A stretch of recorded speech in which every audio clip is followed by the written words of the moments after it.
Welcome back, guys. Day number 17 of the Fit Chick Project. And today we've got on my former teammate and competitor and friend, Jessa Lemoine, now known as Jessa Plosker. This girl was so much fun to have on the show. She's just one of those girls that lights the room up with her smile and always makes you feel good. But don't let that fool you, because behind her sweet charm is a fierce athlete that's been throwing down on the competition floor since she was 3. From gymnastics to pole vaulting to bodybuilding and then CrossFit, she is absolutely no stranger to spending 4 to 5 hours in the gym every day for most of her life. Her biggest accomplishments include placing 20th as an individual at the CrossFit Games and 11th and 20th with a team in 2016 and 2017. In today's interview, she talks about how she struggled with food issues throughout her entire athletic career, consisting mainly of uncontrollable urges for sugar and dessert type foods. Despite having a body that was inspiring to most, she was always self-conscious about it and found herself trying to outwork the food that she was eating. And just now, just starting with ever since she retired from competing, has she gotten into a really healthy relationship with food. And we're lucky to hear how she's made this shift. Her energy is so contagious, and I just can't wait for us to dive in. Here are a few of my favorite topics that we discussed. Number 1, her experience with bodybuilding and why she hated it. Number 2, how she would run extra miles to work off the food that she ate if she thought it was bad or too many calories. Number 3, why tracking food was the worst thing for her. Number 4, the subtle mindset shift that fixed her relationship with food. Number 5, what's important to her now. Number 6, what her current diet and training routine looks like. Number 7, how she got rid of her incessant sweet tooth. And number 7, her number 1 piece of advice to being fit without obsessing over the gym and food. So check this video out, and then be sure to give her some love on Instagram by clicking the links below. And I hope you guys enjoy the show. All right, guys, welcome back to the Fit Chick Project. We have on here Jessa, formerly known as Lemoine, right? Okay, yeah, and now it's Jessa Plosker. So Yes. Welcome to the show, Jessa. So glad to have you on here. Thanks, Nat. Yeah, super excited that you asked me to join you. This is awesome. Yeah, this is awesome. I'm super excited about this because Jessa was I met Jessa, well, I think I met you through the grid team. I feel like we competed at the CrossFit Games around the same time and all that, but I really got to know you through grid, which for those of you guys that didn't know, that was kind of like a sort of a knockoff of CrossFit that we did for a while, which was awesome. We got paid to work out. Yeah, that was so cool. It was so different. We got to travel. So we lived the dream for, I don't know, a good year or 6 months or so. And so that was awesome. But yeah, I'm just really excited to hear what your transition has been like. So let's go ahead and start off with your athletic career. So what was your highest ranking at the CrossFit Games, and when were your competitive years? When was that? Yeah, cool. So so speaking just CrossFit terms, is that? Well, you know what? Let's go through the whole thing. Let's do, I know you're a gymnast before that, so let's start there. Okay, cool. So I was a gymnast from the time I was 3 years old until I was 16. So I actually had to stop gymnastics. I don't know if you caught on, I still struggle using the word quit. I had to quit gymnastics when I was 16 due to a back injury. So that was not by choice. And it was then that I picked up track and field. Actually, I think I probably had started track my freshman year in high school. I did, definitely. But I guess I really got into it when I had to stop gymnastics. And so then I picked up pole vaulting, and I pole vaulted in college. And then, let's see, after college, I was not going to be a professional pole vaulter. So, but as all of us, we just have this athlete and this competitive drive inside of us, and I was not ready to let that go at the time. So I got into figure competitions, Um, Oh, perfect. This is going to be such a great show, guys. Okay, cool. I know, not and I have some stuff in common. Yes. Although I will say my figure my figure life did not last long, number one, and it was not the favorite. It was not my favorite. Yeah. Of all the sports I've done, it ranks at the very bottom. I love the workout aspect of it. Hated, like like really, really hated the diet aspect of it. Yeah. And honestly, I was I was training for a figure competition, and at the time I was a fitness director at a global gym down in Georgia. I went to University of Georgia for school, so I had stayed down there. I was working at a gym, and I had hired a personal trainer to come onto my staff, and his certification was CrossFit level 1. And I was like, what is this? No idea. This was back in 2010. And he was telling me about it. So I was like, all right, well, I'm hiring you because I want to learn more about this. And so I just started working out with him, and it's super fun. I was like, I haven't had this much fun Right. working out since I don't know when, like I've always loved working out. And the figure aspect, like I said, I liked working out, but the whole dieting and everything, it just kind of made everything stale for me. And Yeah. so then I start doing these CrossFit workouts. I'm like, this is amazing. And then it wasn't until I think one day I came into the gym, and he's like watching on his computer um, this crazy competition, like obstacle course type competition. I was like, what are you watching? He's like, these are the CrossFit Games. And Kristen Clever was on there. And I'm like, wait a second, this is what, like, you and I do CrossFit workouts. What is this CrossFit Games? And he told me, he's like, it's a competition. Like, you actually compete in this. And from that second, I was like, yes, I am done with figure. I'm doing CrossFit. Yeah. And so that was back in 2010, like the fall, or CrossFit Games summer. So I Mm-hmm. started like in my mind being like, yes, I'm going to do CrossFit right after that. And then that's when it started. I went to I did the open. So what, that next year, 2011. Yeah. So I was still living in Georgia at the time. Um, and yeah, 2011, yeah, made it to the Southeast regionals. It was at that time. So 2011 Southeast regionals. Competed with Talena. Yeah, it was who else was down there? Oh, Leah Pulaski. Leah Pulaski is an OG to me. She was Mm-hmm. actually one of the ones that like really inspired me at the beginning. Okay. Who else? Who else? Sarah Beth Sarah Beth Phillips, or Phillips. Yep. now I don't know if she's changed her name as well. So yeah, so back then, 2011, first regionals.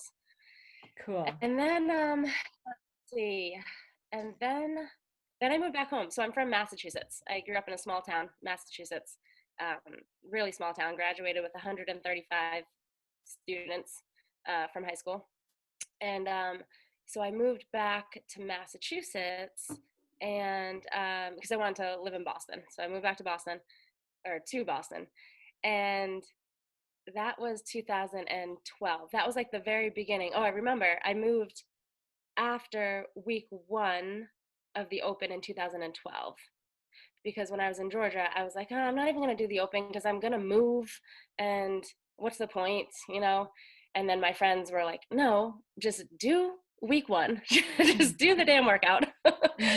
And then you can decide when you move, when you move back north. I'm like, okay, Mm-hmm. all right. So I did the workout, and that was, I believe that was the year week 1 was the burpees, 7-minute burpees, I think. Mm-hmm. So I was like, whatever, I'll just do it. Then when I moved back home, or back to Massachusetts, I found a CrossFit gym up there. And this was actually the first time I set foot in a CrossFit gym, because when I was in Georgia, I would do everything in a Globo gym, Mm-hmm. the gym that I worked at. And so when I moved to Massachusetts, I found a CrossFit gym, and I just did the rest of the workouts there. I was like, okay, I did the first one. I may as well just keep going. And I qualified for regionals. So this time, 2012, I was in the Northeast region. And it's just same experience, you know, like wherever you are, Southeast, Northeast, like people are just amazing, you know, like that community. Oh man, it's just so inspiring. And so there's something about, especially back then, you know, like I feel like things have definitely changed, not for the worse in the sport of CrossFit now. Like things are definitely, I think the sport is pushing to where it needs to go and where it should go. But back then there was just something about that like energy, you know, and Yeah. the it was outside, right? The competitions were outside. Yeah. You'd be snatching on a piece of plywood on the grass. Like I love that Yeah. stuff. That's what I live for. Yeah. More I'm like, fun. More fun, yeah, less exactly. serious. Yeah. Right. Right. Like nothing, there's no I mean, yes, they had judging standards and everything, but it was Yeah. like outside. Like some heats it would rain, some heats it wouldn't. Some, you know, like just out of your control kind of feeling, which I love. And so yeah, so 2012 Northeast Regional, and I placed number 3. I made it to the games. 2012. Okay. Yeah, 2012. Okay. And and that was really crazy to me because um I don't know. So 2011 I placed 5th in the Southeast. Um and in my mind I was like, it didn't matter where. I was like, okay, that's not a spot to the games. So like it's all the same, you know. So I'm like 5th, yeah, big deal, whatever. Like I still have work to do. And so then when I placed 3rd in the Northeast, like that was a spot to the games. And I honestly, did not even know, um, I didn't even know how close I was. Going into the final workout, in my mind, I had no idea. I wasn't thinking that I wasn't going to make it. I wasn't thinking that I was going to make it. I had no idea.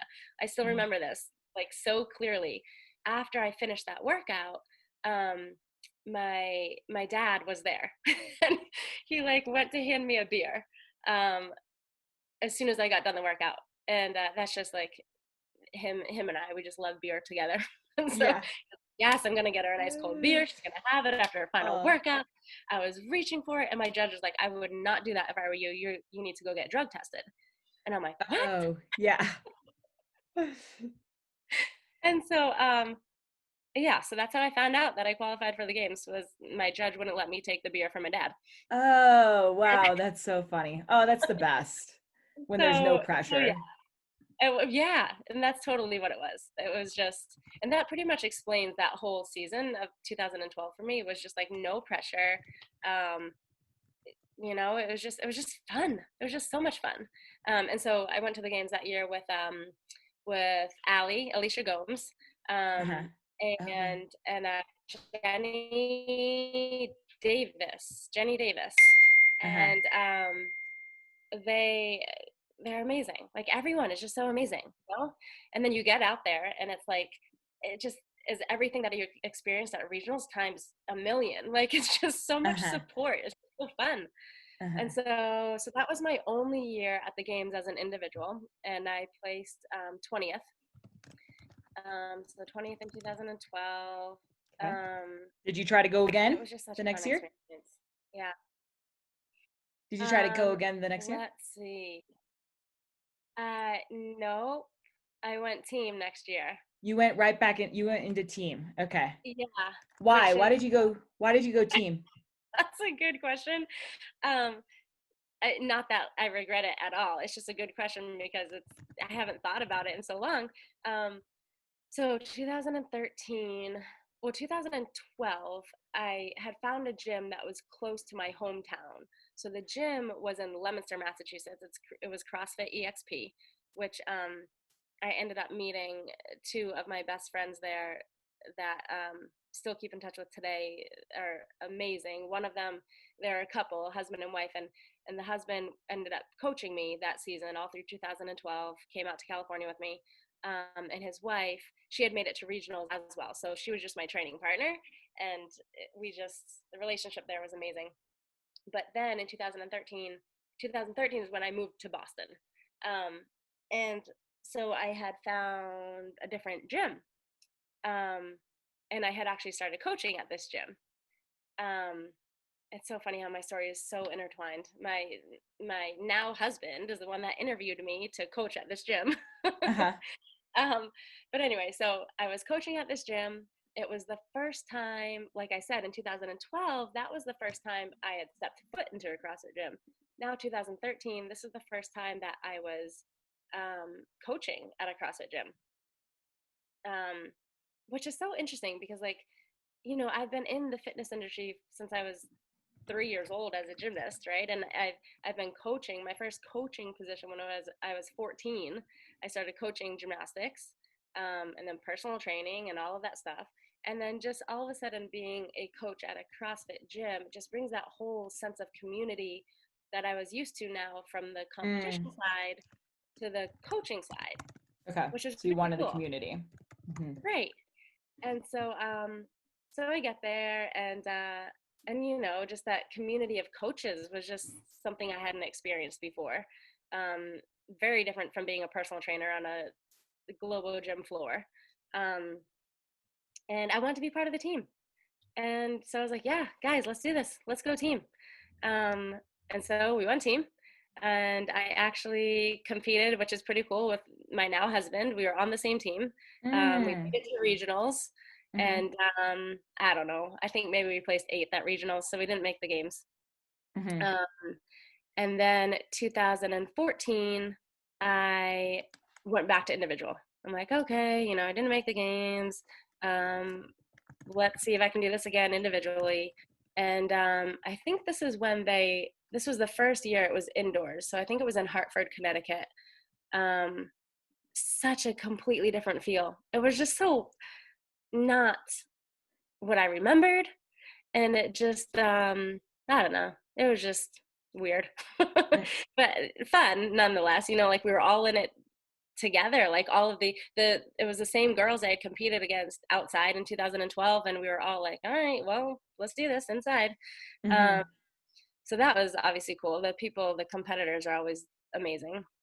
But I didn't do well that year at all. I just completely tanked a workout. I probably one of the long trippers. My engine is like my biggest weakness. Give me strength, give me skill, but engine, no. Right. Okay. And what was your training like back then? Like, how much volume? How long were you spending training? Yeah. How many days a week? I mean, gosh, it seems so long ago now. I imagine, and then like you're coaching in a gym, so sometimes it's hard to remember like how many times a day you're trained, because I'm always there. It's like I don't know. I mean, I think for the most part I was working out twice a day, morning session, afternoon session, at least 5 days a week. About 4 hours or so. Yeah. 4 hours a day. Something like that. Okay. Nothing crazy. Nothing crazy like as the years, build. Right. Like, you just realize it 6, goes 7, 8 more hours. and more and more. Like, yes.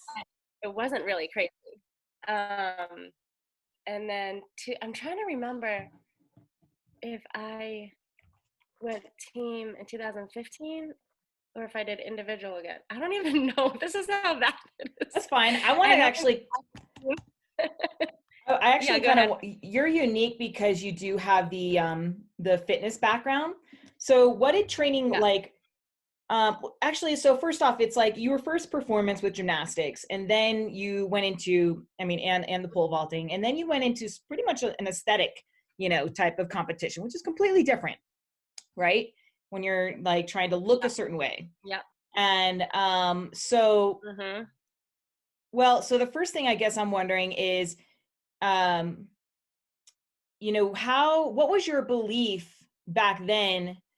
Because I'm assuming like, looking fit, looking a certain way was important to you, right? Through the fitness competition. So what was your belief back then as to what it required to look fit?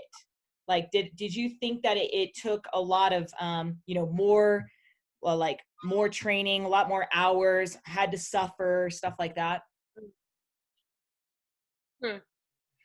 Yeah, that's interesting. I guess, so the reason I got into the fitness, the figure competitions, was not because I wanted to look a certain way. Okay. It was the only thing that I knew of at the time where I could remain an athlete. Where Okay. so it just gave me something to Right. train for. Mm-hmm. I absolutely hated being on stage. Um, and that was one of the reasons why I was so relieved when I found CrossFit, because I hated the figure competitions. Yeah. I felt like I felt like it was so, well, it's subjective, and Yeah. and and yeah, it's so interesting. It was just, even though, it's not totally out of your control, what you do leading up to that day is all in your control, but it's Mm-hmm. like, okay, all of that work you do, and then who knows what the judges are looking for that day, Mm-hmm. you know? And so I didn't love that aspect of it.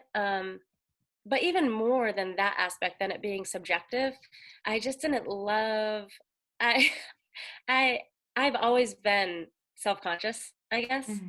Um, and so, like, getting up on stage, that I remember, oh my gosh, I had nightmares. I mean, I'm sure everyone who does these competitions have nightmares like this. But Mm-hmm. I had, like, oh, like, it was just, even like, I remember looking at my hands were shaking, just going on stage, because I just don't want to be in front of people. I don't know. It was just so interesting. It was like, it was more than just being in front of people. It's like putting your body on show, which is Mm-hmm. just a little weird Yeah. to me personally. At the same time, I cannot tell you, I admire all of those athletes more that, I mean, like, it's like, because what they put themselves through, and just the fact that they are able to accomplish that, oh, it's just And amazing. then a lot of them, well, not a lot of them, a lot of them don't do it year after year because usually It's you, not you can't really sustainable, survive that first one. So right? yeah. So let's talk about, what did the diet look like? Like, what did the diet look like in your fitness, Yeah. So competition? I was pretty fortunate to work with a fitness coach for my figure competitions, who was actually lived in the same town I did when I was in Georgia. And she actually, well, I don't know about this year. Last year, I know she got her pro card. I think Bree Marsh. Um, Maybe it was a couple years ago now, that she got our pro card. So she is definitely one that has continued to do this. Mm-hmm. She's taken breaks, like taken years off and come back and everything. But I was super fortunate to find her, because she helped me so much in approaching the diet from not it was not one of those crazy diets. She wanted me to be healthy, Mm-hmm. which was amazing. Like, I didn't realize Okay. how amazing that was. Uh-oh, I don't know if I'm freezing. It says my Mm-hmm. connection is unstable. Can you I hear still me? hear you. Yeah. Okay. Um, cool. Um, yeah, she just was really helpful in getting my body to look a certain way, but making sure that I did it in a healthy way. And Mm-hmm. she also helped me after the competition to ease back into a normal diet, which was, Oh, again, great. I didn't know how lucky I was at the time that I had found her, but Yeah. now looking back, I'm like, wow, thank God, she was right there. Yeah. Um, so yeah, that was definitely super helpful. But I mean, it was the typical, like, to this day, I hate almonds. Like, I cannot eat almonds. I cannot eat tilapia. Um, I just started eating broccoli again. And chicken, like, a chicken, as long as it's super tasty and not dry, Yeah. which I think is with everyone. But yeah, that's all you eat: chicken, broccoli, tilapia, almonds. Yeah. Yeah. Which, So did you feel like you went through a time where you became really obsessive with food? oh yeah, for sure. Yeah. I mean, Yeah. Let's- yeah, I think, I mean, honestly, looking back at my whole athletic career, from being in gymnastics, and even until now, like I think that I am just now, so I'm 34, I am just now like getting into a healthy relationship with food. Cool. Um, yeah, and it's like, and there have been times in the past where I thought I did have a healthy relationship with food, and yes, it was healthier than what it had been in my past stage or phase, whatever I was going through. So like, looking back, I'm like, okay, well, you were getting healthier with your food relationship as you go. Mm-hmm. And who knows, maybe in 5 years I'll look back and I'm like, man, like I'm so much healthier with food now than I was even when we did this interview. Mm-hmm. Um, and Tell us I about feel it. like that just, What was unhealthy about it? What did you well, struggle with? I um like I said, it went in phases, right? So like I definitely, starting back in high school, like I was every other girl who was self-conscious about my body, who wanted to you know lose lose the extra flab around my stomach or whatever, and I look back, I'm like, what, were you crazy? Like looking at pictures. Yeah. And but yeah, I think I even went through a point in high school where I would have like Slim Fast shakes for breakfast and for lunch, like just so crazy. And then Yeah.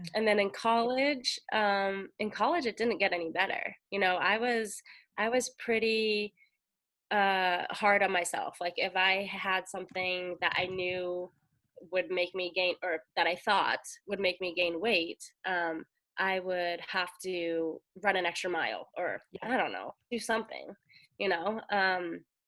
I just always had that thought with food and with exercise, and calories in, calories out. Mm-hmm. And Mm-hmm. um, and now, oh my gosh, now it's like I kick myself, because knowing what we know now about nutrition, like imagine if we had just known, if we had just followed that back in our like performance days, how much better we would have performed. But whatever, it is what it is. And then figure, um, well, like we just talked about, it was very strict diet, had something to follow, Mm-hmm. which honestly, I mean, it comes as no surprise, made it worse, because it's like, Yes. okay, now it's not just in my head. Now it's on paper. My now I'm doing this not just for me, but for my coach. And so like, if I were to stray off the diet plan that she gave me, um, it wasn't just like guilt on myself. It was like, oh my gosh, like I she's gonna know. This Mm-hmm. is gonna affect my showing on stage, and it just like, Mm-hmm. it takes everything that I was feeling before and just magnifies it all. Mm-hmm. um, and so yeah, it just makes your relationship with food even worse. Mm-hmm. And then and then came CrossFit. Yes. And with CrossFit, How did you take those beliefs that you had just learned and now right, you're doing these high intensity workouts? How did that right. affect your performance? And like, did you find yourself binging and depriving at all, or? So yeah, I mean, after every figure show, I definitely would binge. I would go on Mhm. like a week long of binging, and then that however long to like try to regain control. Um, and I think with CrossFit, so it's good questions, because I haven't even really thought about these until just now. Sometimes some of these questions, I think with CrossFit, because that high intensity and the volume, which it's interesting, because I mean, bodybuilding and figure, it's a lot of volume. You're doing a lot, but with CrossFit, with those workouts, I just noticed physically, like my body, I just noticed changes, just leaning out, without really having to focus on my diet.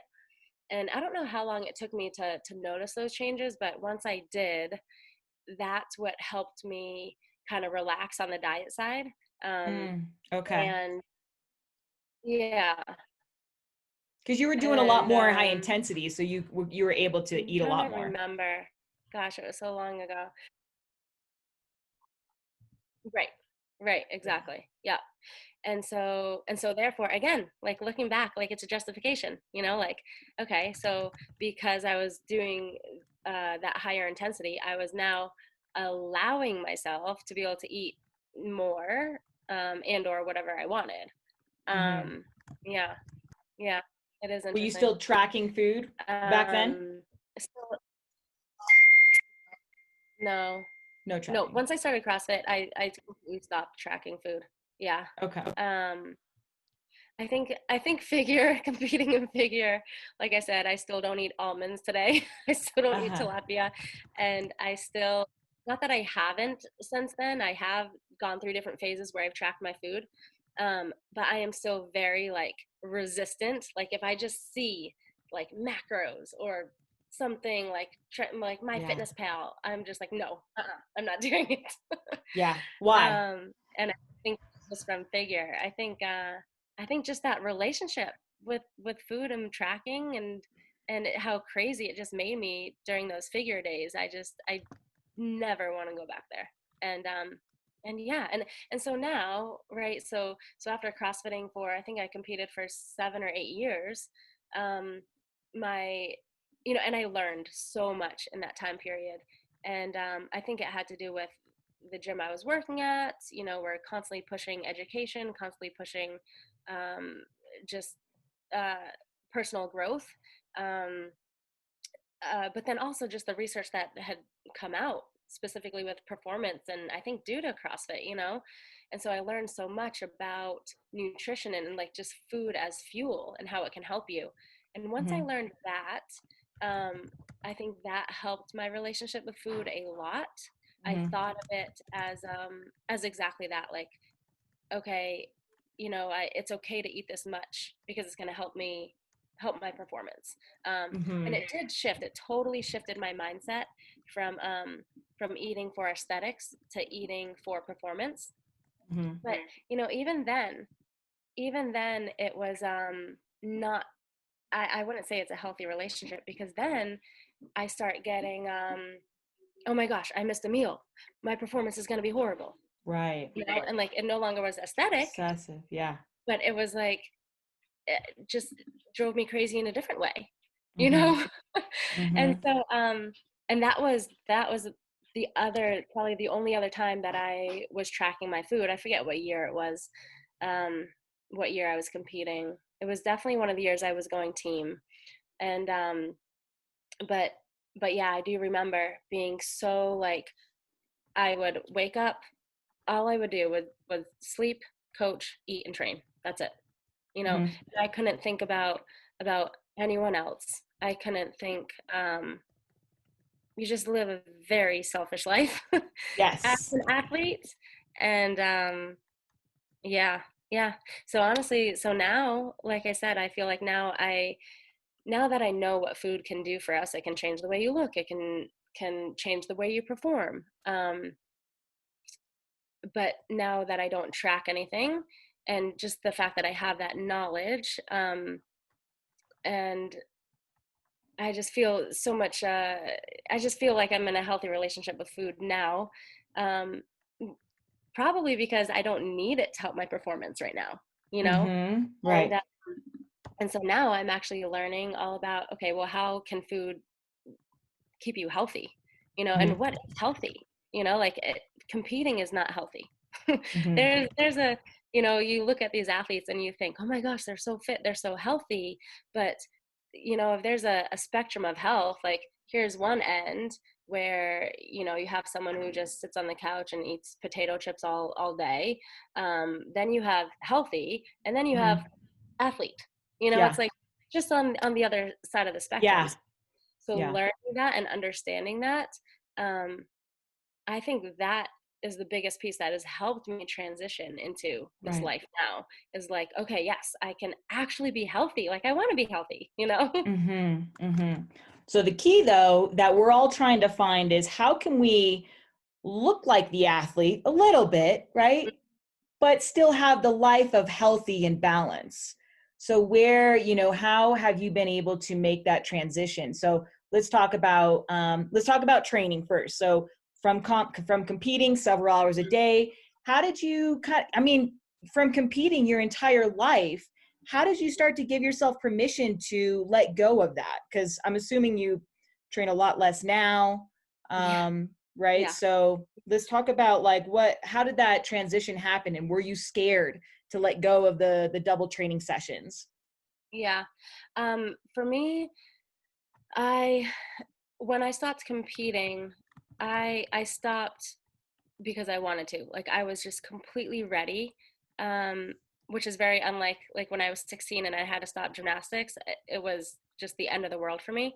And when I stopped competing in CrossFit, I was just done. I just Mm-hmm. wanted, I was just fried. I think my central nervous system was fried, Mm-hmm. my everything, like my brain, just my Right. mental capacity, my physical capacity, my body. Like I just was so ready.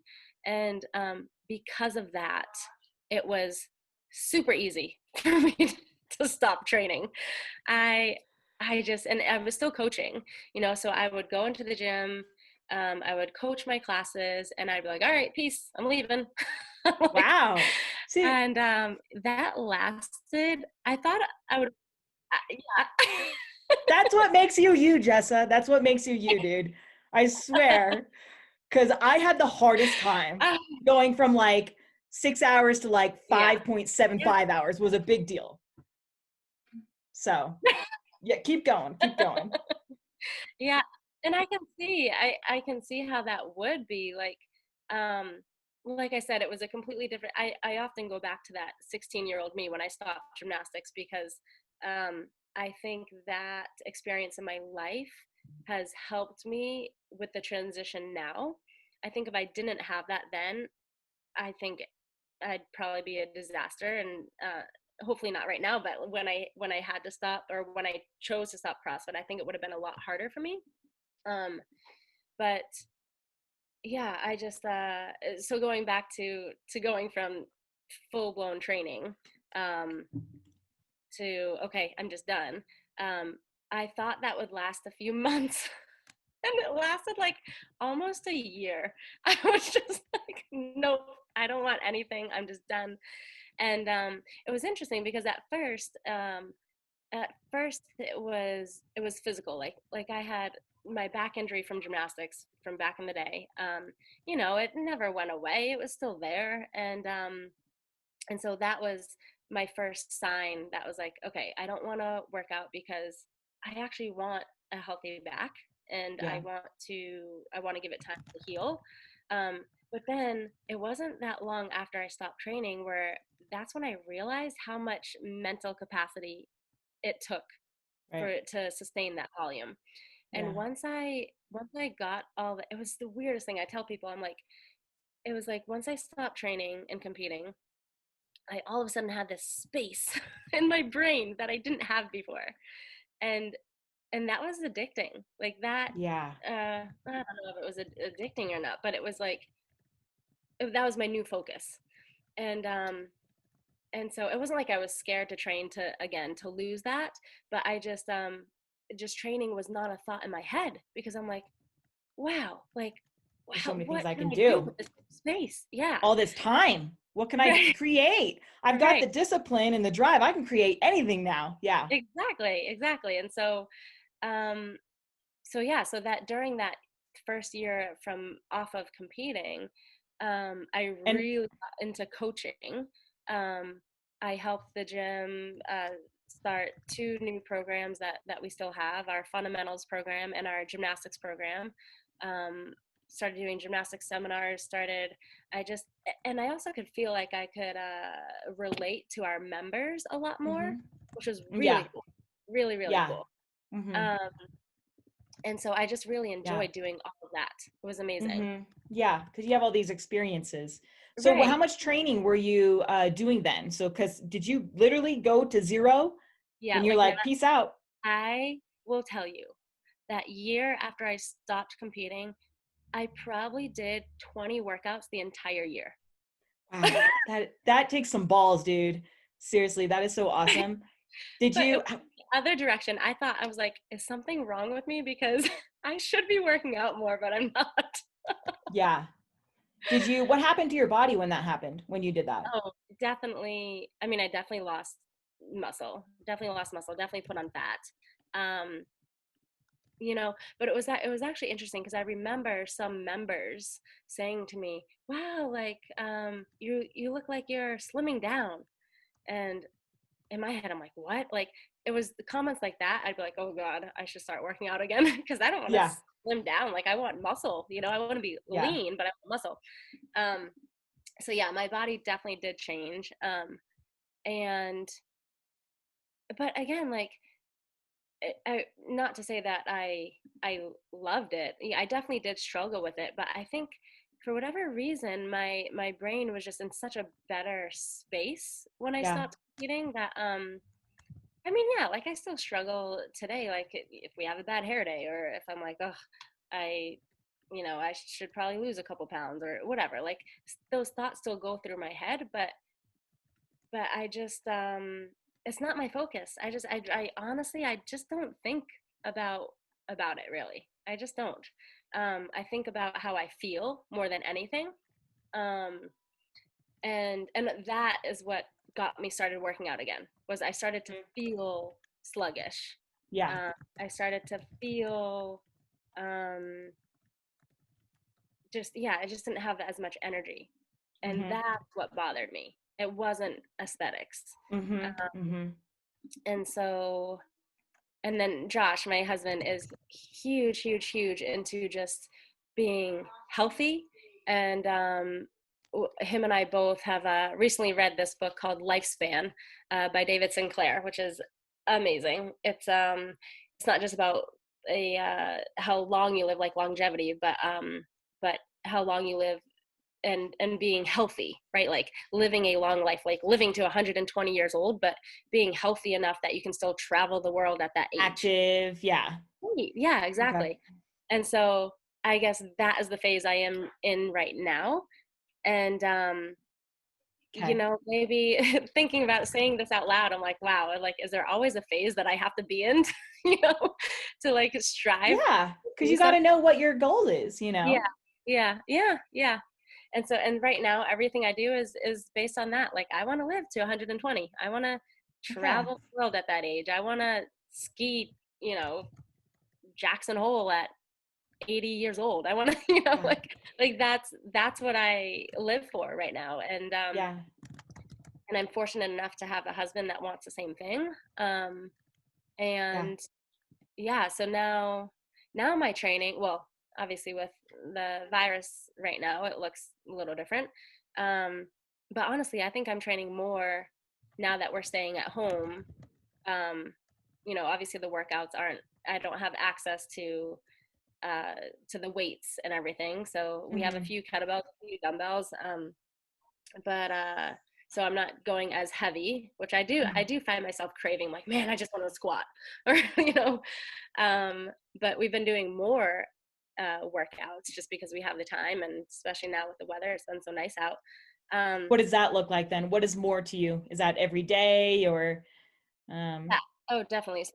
So now with the stay at home thing going on, we're definitely doing something every day. If I don't do something, I can feel it. Again, it's not aesthetics, it's like my feeling. I'm like, oh, I need to move. And how long of a workout? Honestly, like no longer than an hour. Like the actual workout itself, I don't know, 20 minutes, something like that. But we'll go outside, we'll stretch, we'll some mobility, we'll do some activation stuff, we'll do our workout, we'll do some core work, maybe we'll just do some strength that day, whatever. We just kind of go with the flow. Hey guys, just wanted to pop in here real quick. I've been talking to so many women lately, and the one thing that just keeps coming up for them is finances. So I listened and I've created a super affordable small group coaching program to get you unstuck without breaking the bank. Every 90 days, I launch a new group program of 20 like-minded ladies or less, and I coach them through this exact steps to losing fat and building muscle without having to kill themselves in the gym or obsess over food. Be sure to follow me on Instagram at natalie.newhart to stay up to date on when the next group kicks off, or just send me an email to claim your spot in the next group. All right, guys, back to the show.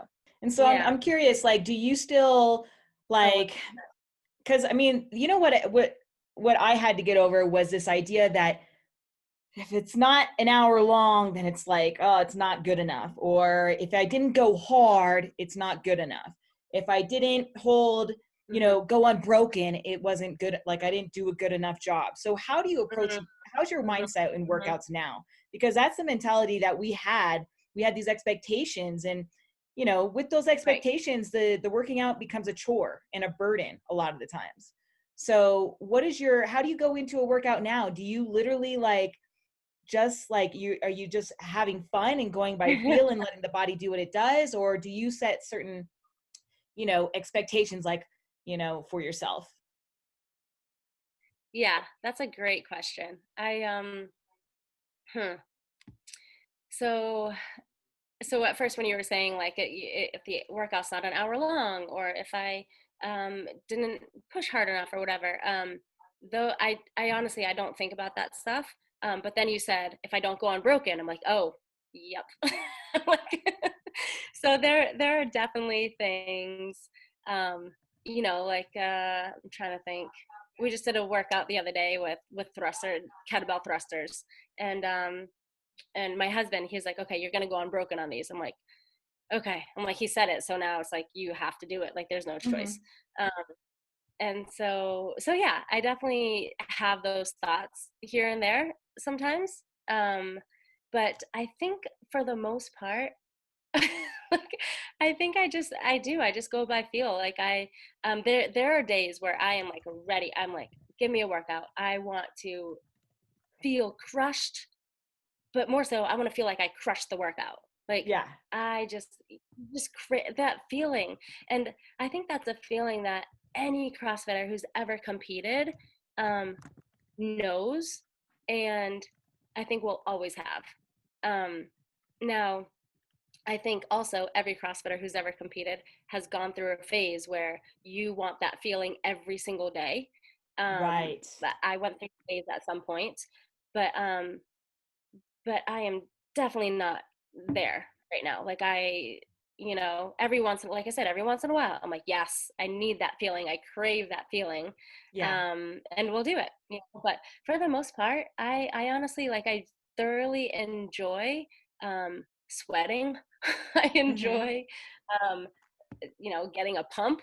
I enjoy, I enjoy working out with my husband. I think we're super fortunate that we both enjoy doing that together. And I enjoy doing movements correctly. That is something that we hold each other accountable to all the time.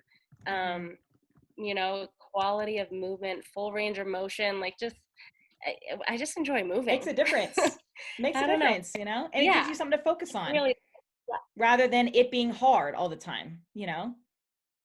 Yeah. And right. I think the biggest thing is, I think it's good to have, I think it's good to have okay, yeah, I'm going to go unbroken, because it's good to set goals, but I think the key is to not beat yourself up like we used to if we didn't achieve it, Right. Yes. Yeah.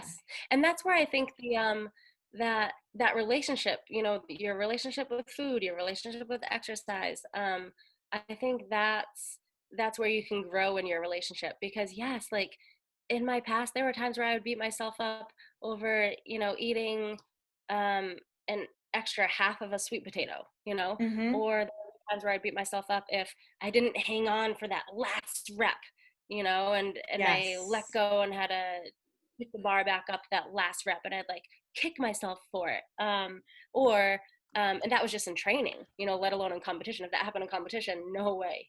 I would never forgive myself for that. And now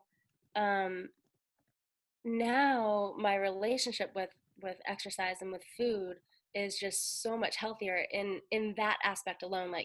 Yes, I still mess up, and yes, I still do things that that I may have beat myself up over in the past. I still do those things today, but you're exactly right. The fact that I don't beat myself up over it anymore, I think that's where you grow in your relationship. I If agree. that Yeah. makes sense. And I Yeah. think it makes it way more enjoyable, Right. not, so it's like instead of even like setting, hey, I've got to be in here for 20 minutes, or instead of saying, hey, it's got to be hard, I just focus on like having fun, and then when you just have Yeah. fun, whatever's natural to your body right then is going to come out. Right. And then Yeah. that's Yeah. sustainable because you enjoy it and it's not a chore. Right. Right. Yeah. Exactly. And it reminds me of my high school days where, I mean, I've always loved working out, and I say high school because high school is the first time, when I was 14 is the first time that I actually started lifting weights. I had done gymnastics from the time I was 3, but in my mind, that's not working out. That's a sport. Um, so from 14 on is I've been lifting weights or doing some form of, weight training. And I, it's just, I don't know why I have just loved it. Like I thoroughly love That's great. weight training. And so there are days, especially back in our training days where I did not have that feeling at all. I was like, okay, I Yes. need to do this for my performance, and now I feel so much closer to that time when I was in high school. That feeling, I feel so much closer Mhm. to that feeling again. And that's all that matters to me now. Like it's the Mhm. best feeling. I agree. It is such the best feeling. I think, especially when you've been so hard on yourself for so long, knowing that it's okay. If Right. it's okay. And you know what's even better, Jessa? It's like you look amazing. You look absolutely amazing, and you're living and you love what you do. So let's like, Thank you. has Yeah. that affected your food, like your relationship with food? Do you find that it's easier to eat when you're not so hard on yourself with working out? Um, let's see. Again, I think everything that I do right now, food and working out, sleep, um, everything I do right now comes down to this longevity, right? Like Mhm. I and I honestly think just like when you're an athlete, you look a certain way because of the way you eat and the way you train. I think people look a certain way when they are serious about being healthy. So Mhm. again, it's not that I do this to look this way. It's that if I had a few extra pounds on me, like that's not healthy. It's not going to help me reach 120 years old. Mhm. um and so again, it's just having that goal in my head that that builds this relationship with food and with exercise. Like I do this, I want a healthy relationship with food, um, to meet this goal. I've been super into, I mean, I've always tried to be natural with everything I do. And and just like environmentally friendly, like that type of thing. And so eating in a way that is good for our environment, kind of puts food in a perspective that it's not just about me. It's about our planet, Mhm. which I think once you start thinking about just life in that way, that like, yes, I'm living my life, but um, life is not all about me. you know, Mhm. it's about everyone. And once you start thinking that way, I just think it takes a lot of the pressure off, um, of yourself. Takes the pressure off Mhm. yourself to look a certain way, to do certain things, to um, and it just puts it on. Okay, what can I do to better the planet we live on? What can I do to better other people, to help other people? Mhm. Um, and yeah, it's a completely just different Yes. mindset. Yes. It's completely different. It's interesting. And I feel like when you have this, when you're coming from a place of love all of the time, you are so Mm-hmm. filled up, and you don't feel, Mm-hmm. well, I mean, you're just not like in training. It's just like well, I mean, like with just working out, or like when we're like, I don't know, just desperate to get somewhere, we're acting out of fear, and it's a very different way of how we take action, whereas like when we are just compassionate about what we do and where we're Yeah. going, these things start to fall in line for us. Eating sort of becomes easy and working out becomes easy because, yeah, I mean, just because you're so much filled like with love, for others and yourself and where you're going. So what is your, you Right. said, so what does your diet look like today if, if you, for like, the longevity that you're looking for? Yeah. So I do at least a 12-hour fast. Okay. I try to do 14, but some days I'm just like, nope, not gonna happen today. So I mean, that's just stopping or finishing dinner by 8 p.m. and then eating at 8 a.m. or 10 a.m., depending, 12 or 14 hours. So that I'm pretty consistent with that. And then I don't think too much about well, I can say this because of the grocery shopping that we do. So I think of my food when we go food shopping. So then once it's in my house, I don't really think about it. I'm like, okay, everything I have here is a whole food. It's organic. It's going to nourish me. It has nutrients in it. So once the food is in my house, I don't really think too much about what I'm eating. And then So I'm if that guessing makes you sense. don't buy a lot of cookies or anything like that, or crackers or. Right. Exactly. Yeah. Yeah. So we buy whole foods, organic, everything, when it's possible. Lots of fresh veggies and fruits. Like I guess my treat would be Yeah. I'm addicted to dried mango right now. Oh, that stuff's so good. Yes. So dried mango, what else? There are, trying to think of my other treats that I have. I don't know. I also find that and when I do eat, so my first meal will be around 10 a.m. Um, I'll have oats and berries and maybe a scoop of, I've been on like the collagen protein when I don't feel like cooking eggs. And then, so I pretty much have breakfast, lunch, and dinner, and that's pretty much it. And I eat a lot. Like I think I eat a lot, in one sitting. I make sure I don't eat to the point where I feel gorged or, sometimes I don't even necessarily feel full, but I'm like, okay, I'm not really hungry anymore. So I'm just going to stop eating. And I think after time, my body just gets used to that. So yeah, I pretty much have 3 meals a day, starting at depending 8 a.m. or 10 a.m. And I drink a ton of water. Coffee. I do start my day with coffee. That is the first thing I have is coffee. And then I think my biggest weakness now is if you know me, every single one of my teeth are sweet. Like I have the biggest sweet tooth ever. But since I've had this focus on longevity, that is the one thing thus far in my life that has actually helped me to not want sweets anymore, which is really interesting. It's like, Interesting. yeah. And I think it's because it's just so bad. Like there's no way around it. When you're eating for aesthetics, you can eat that stuff, you can find ways around it. When you're eating performance, you can have sugar, Oh yeah. but when you're eating for longevity, nope, can't have it. It's just there's no place for it. It will not help you live longer and healthier. It just won't. And so that is the one thing that's been able to change my mindset on sweets. That's what I was going to say is my biggest weakness typically. And I mean, I still on Friday nights or Friday, maybe afternoon or night, I will let myself have something sweet. But there will be even Fridays where I'm like, no, I don't really want it.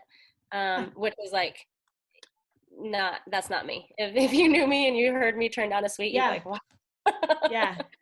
But yeah, it's because of that goal, because I'm striving for longevity and I know that sugar has no place in the diet for that. Interesting.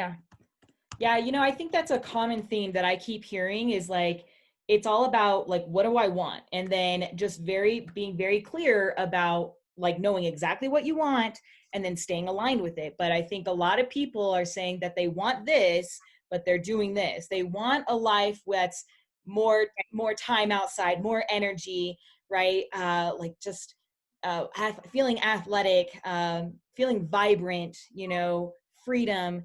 And yet Yeah. they say Yeah. they want that, but then what they are doing is they're spending hours in the gym, obsessing over food, sticking to a plan. And so it's like, you can't get that doing this route.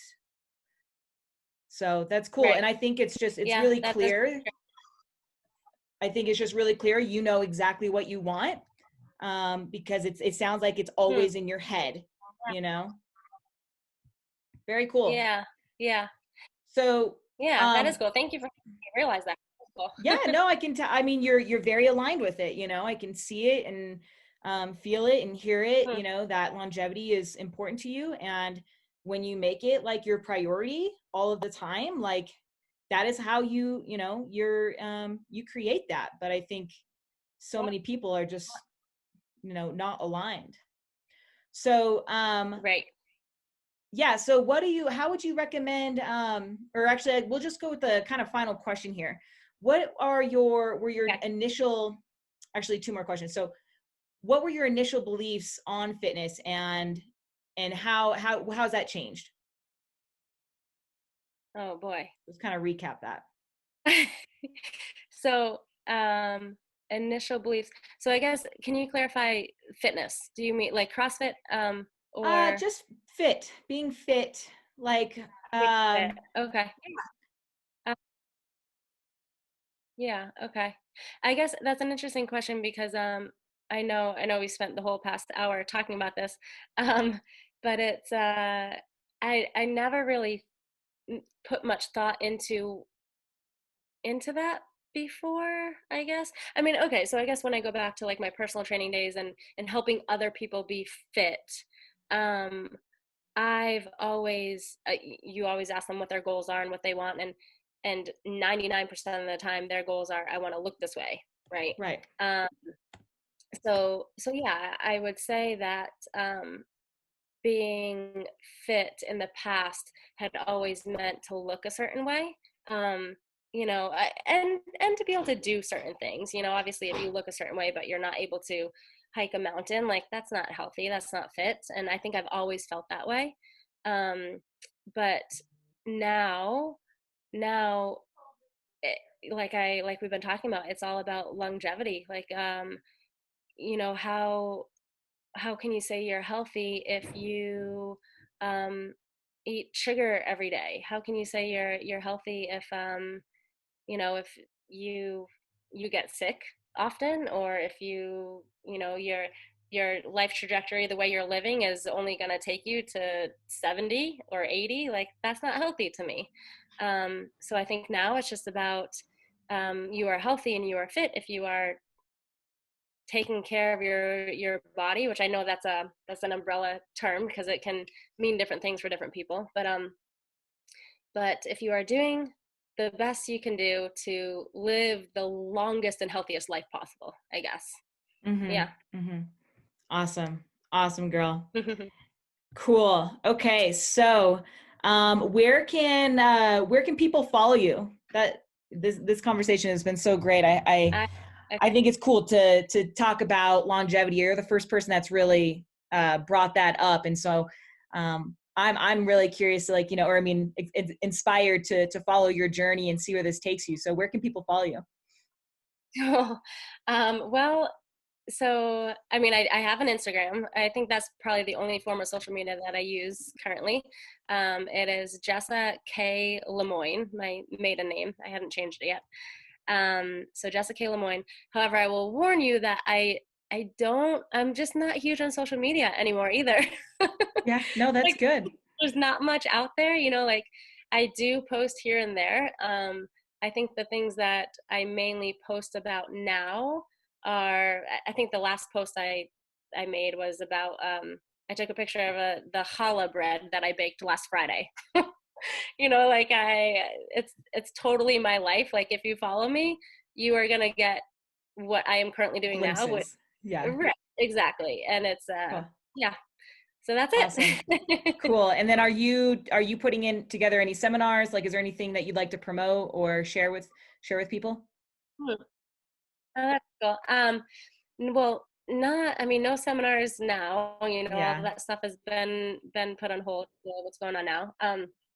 Yeah, I guess, yeah, no, not nothing really. Okay. Just hope that everyone, lives a healthy, long life, and yeah. Cool.